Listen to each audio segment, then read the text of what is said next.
Stavanger is also the site of one of the biggest officer training schools of the Norwegian Navy. This is where CISM, the International Military Sports Council, organised the Sea Week.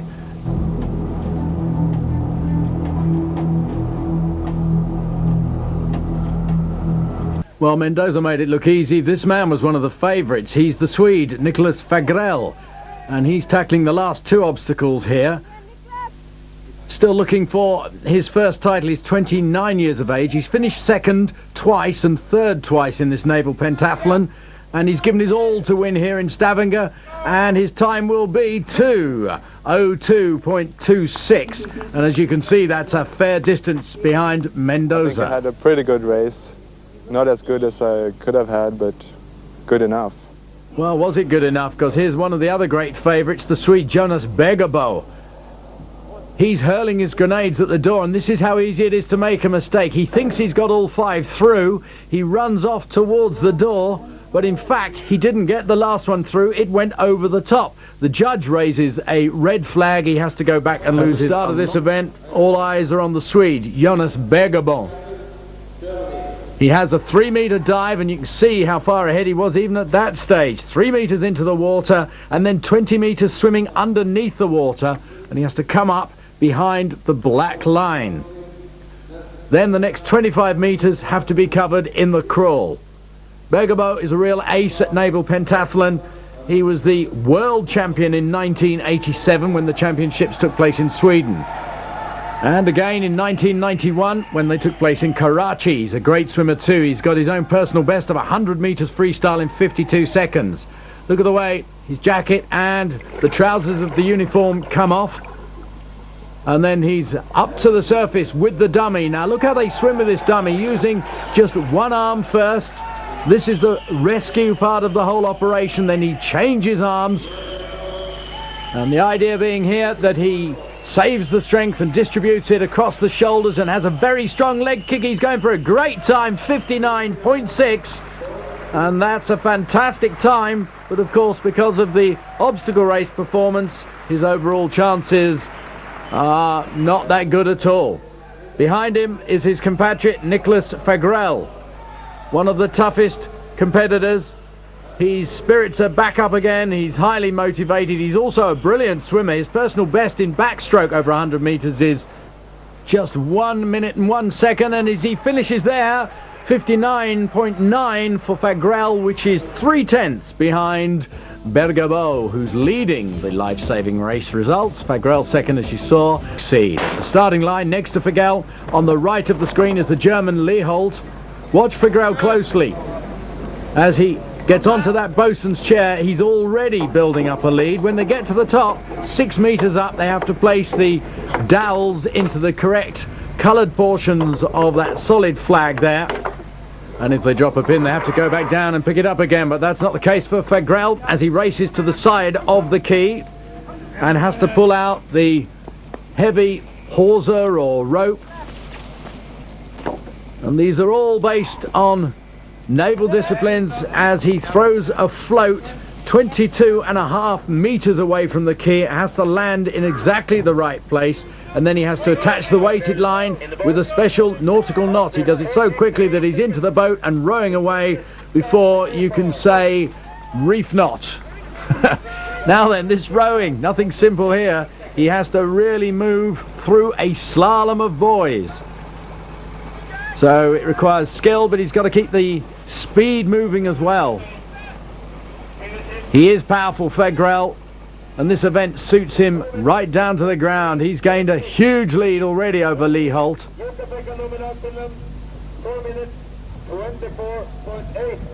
Now when he reaches to the buoy over here, he has to actually heave up a chain. So there's a lot of strength involved here, and you can see how easily it would be to capsize the little rowing boat. He'll heave that chain over, attach it to the boat, making sure it doesn't get muddled up. He makes it look a lot easier and lighter than it really is. There's Lee Holt in the background starting to catch him.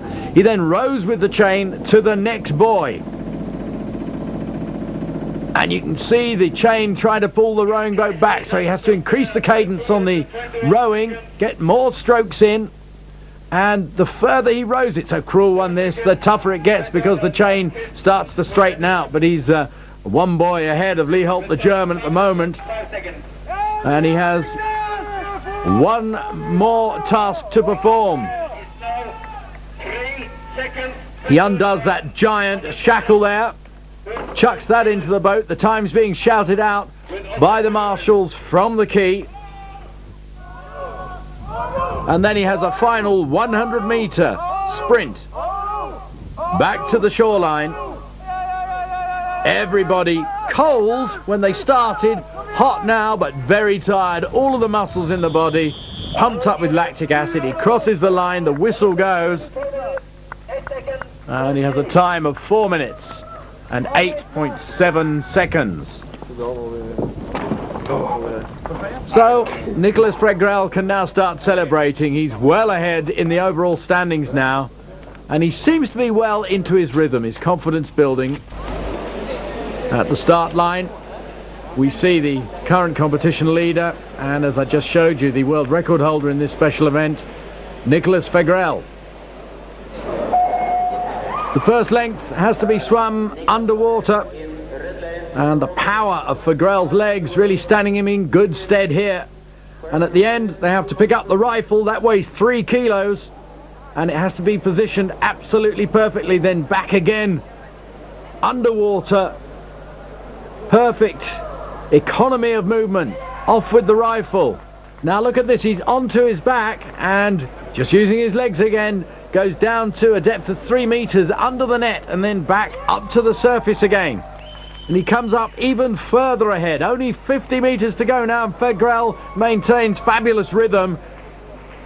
He's already starting to think how he's going to get over the barrel, and that's the technique that makes him the world record holder. Hands in the right position. He then breaks those 2 pipes open absolutely perfectly. Not a moment's hesitation. They're supposed to replicate fire hoses.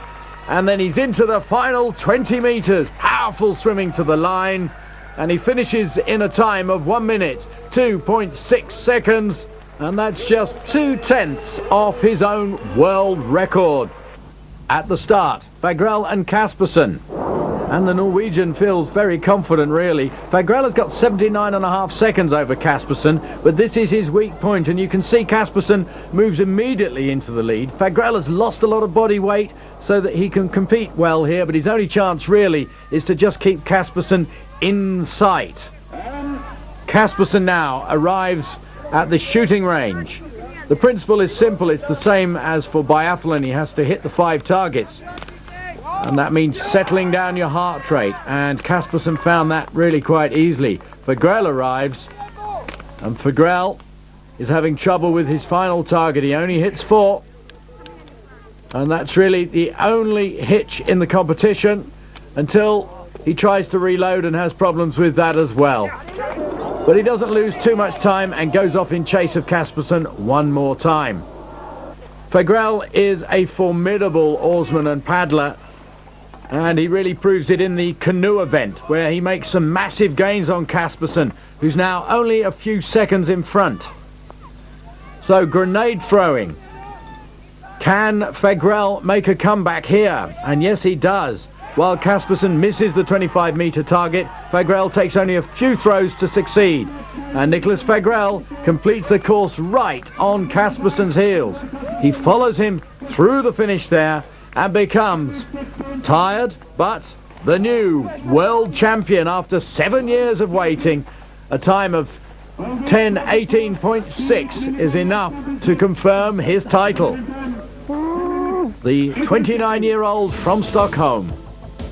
So let's have a look at the results of the specific amphibious cross-country event. Quite a struggle, wasn't it? Soyland got the fastest time ahead of Henriksen, Bergerbo 3rd, Apitz 4th and Mendoza 5th.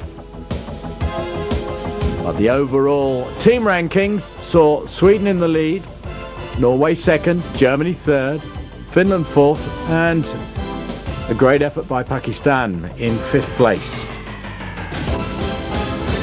So the presentation of the World Championship Team Trophy to Sweden's Fregrell. On the left we have Henriksen, and on the right Wasdal, a great World Championship team.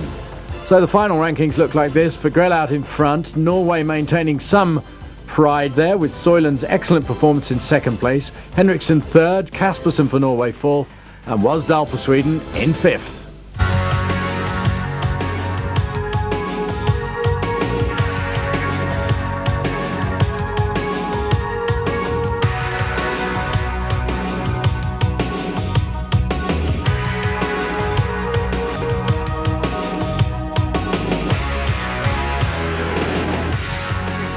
Well done to Fagrell, the new world champion, an awesome all-round athlete. I'm sure you've been surprised by some of the images you've seen. Exciting sports, I know you'll agree.